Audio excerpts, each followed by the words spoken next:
story. Joining us live there is Foad Izadi. He's a professor of political communication at Tehran University. Thanks for coming on, Foad. Now, we've had the US urging Iran to stop attacking Israel, to break this cycle of violence after Israel launched these strikes overnight. The question really is now, will Iran respond? What do you think? I think if the attack is not serious, it doesn't seem to be a serious attack, I don't think Iran will respond. If we realize that there are deaths or there are serious damage, I think Iran will respond the same way that Iran did in April and in October.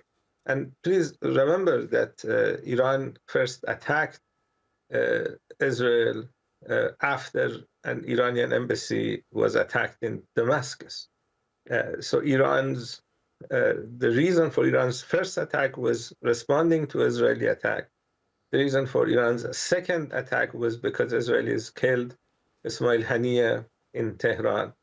Israelis did not have any right to attack Iran for a third time, and it's obviously Iran's right to respond under Article 51 of the UN Charter.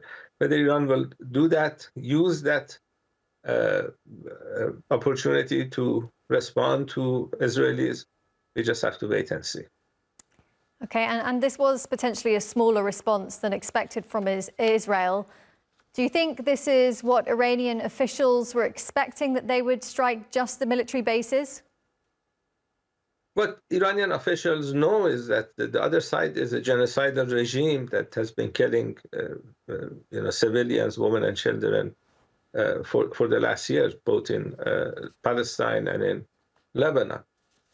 And the Israelis call Iran their major enemy, their number one enemy. So a genocidal regime that calls you its own enemy, number one enemy, you just have to be careful with what they do.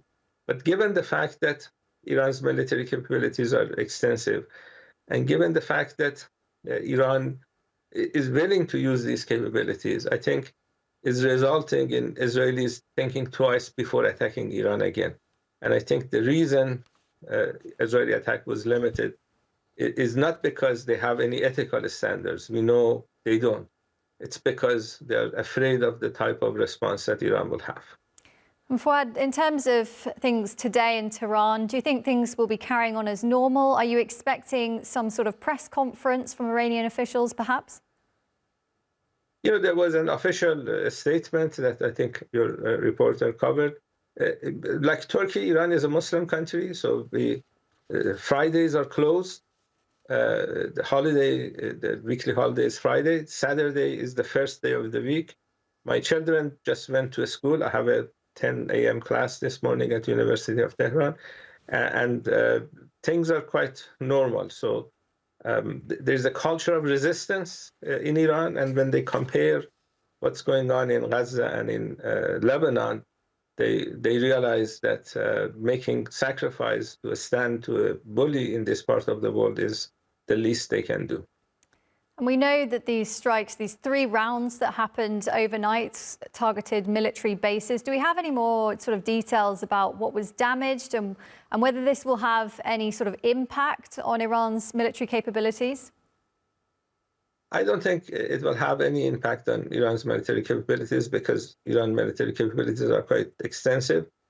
The statement that was released said that the damage was minimal. We just have to wait and see the full extent of the damage. And I think if the damage is more serious, you're going to see Iranian ballistic missiles flying over Tel Aviv again. But we don't know that because it seems the damage was not very extensive.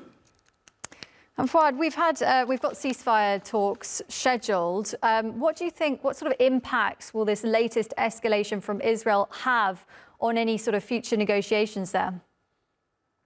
The ceasefire talks are psychological operations by Americans and Israelis. They are not interested in a ceasefire.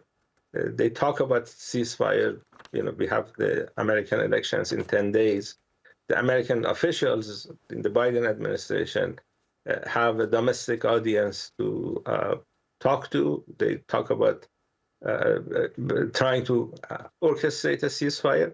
If Americans were really interested in a ceasefire, they would stop sending weapons to the Israelis. 70% of Israel's weapons come from the United States. They could just stop arming Israel and you would have an automatic ceasefire. The fact that they are not doing that is because they're not interested in a ceasefire. They're interested in psychological operation. And at least no one in Iran is falling for that foolishness. Okay, Foad Izadi, live from Tehran. Thank you. Thank you.